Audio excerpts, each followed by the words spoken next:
Hello, back with another video after a pretty long hiatus I've had for a number of reasons. I'm posting a long overdue video. Long overdue mostly because I was searching for these two watches, maybe there's more to come, we'll see, of this type for a ridiculously long period of time.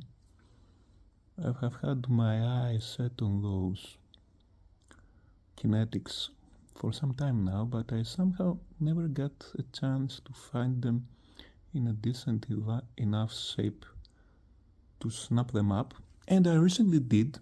So here they are. They are the pretty much forgotten by now SKJ Kinetic divers, which were manufactured mostly for international sale, contrary to the other kinetic divers that were JDM models.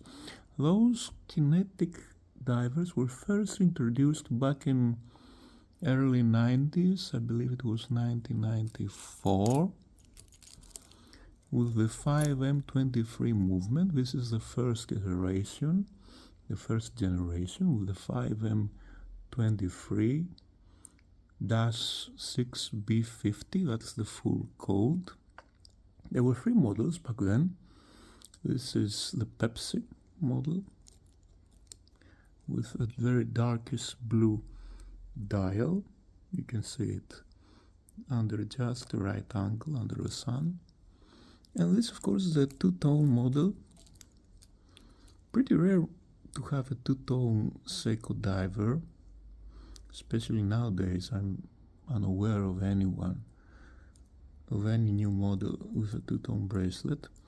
Those divers are distinctively more, how would I say, European in their design style. They are distinctively more Rolexy, more sub-diverish, if you would like. There is, of course, the Seiko touch, the bezel font, the hands, which look like something out of the SKX range, and of course the kinetic movement. Overall, these are very tough stainless steel watches. There were three generations. As I said, this is the first one. There was a second generation that switched to a 5M43 and had a couple of more models, a titanium model and an all blue model. And there was a third generation with a 5M63. By that time there were other watches coming in, so that was very short-lived. Now, as I said, these belong to the first gen and they are very reliable watches. You can pick one up, they are stainless steel, they are basically bulletproof. Very little can affect them. They are very easily serviceable. Just usually the kinetic movement lasts for a long time. You just have to switch the lithium-ion capacitor and boom, it works again.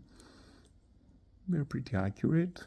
Those were rated up to 150 meters as a sports watch. They were not scuba rated. The other models, the second and the third gen, are, however. So that makes them quite unique. You can see that this is a sign that's usually associated with European kinetics. You don't see this sign with Japanese kinetic watches. They are day-date. Those, I believe, have the English-Italian day-date wheel.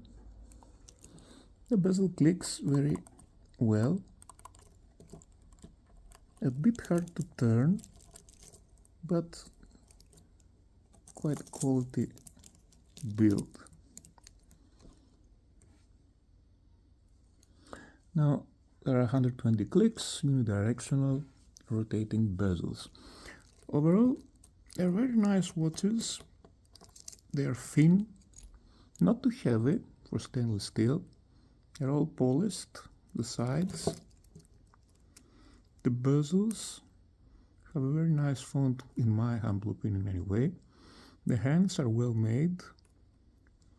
The indexes have a very nice stainless steel ending over there, and they wear very well. With the bracelet being very comfortable, those bracelets, Jubilee style bracelets, tend to be slightly hair pullers. I don't have that much of a problem, although my hand usually does with this type of bracelets, but overall they are very comfortable bracelets. Unfortunately, the clasp doesn't have any type of diving extension, which is very unusual, but then again, those are not scuba rated watches. I'm unsure as to whether the later types come with an expanding clasp. Feel free to chip in if you know. As far as I can tell, they all had stainless steel and the titanium bracelets. They all were all Jubilee bracelets, so no difference there, which gives them a bit of extra class compared to other Seiko divers from that era. They're retailed in what I would say it's a midpoint, not too cheap, not too expensive.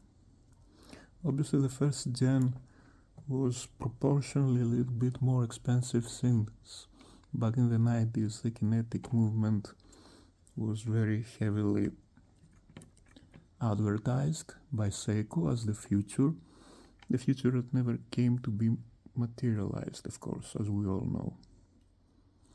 So overall, very nice style of unique divers.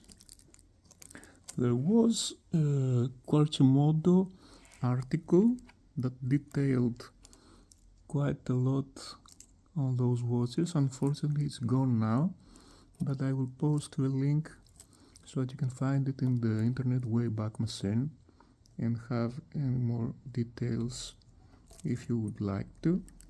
Overall, they're very fun watches. Particularly enjoy the Pepsi because it's pretty unusual nowadays. Not to say that the two-tone is not a lovely watch on its own. It's a very nice lacquered style dial, which I also like pretty much, but I happen to have a couple of more two-tone divers at the moment, so it doesn't get the wrist time it deserves. So I'll just cut out to the wrist socks and add the presentation there. So here is the Pepsi on my wrist, which is about 18.5 centimeters or 7¼ inch for reference. These were pretty well. Haven't mentioned the dimensions. It's approximately 42 centimeters including those crown guards. That's a very wearable 40 centimeter watch otherwise. It's not too fat, as you can see, it's not too tall. The bracelet looks quite well made for a Seiko bracelet of that era anyway. Let's cut out to the gold, the two-tone on my wrist.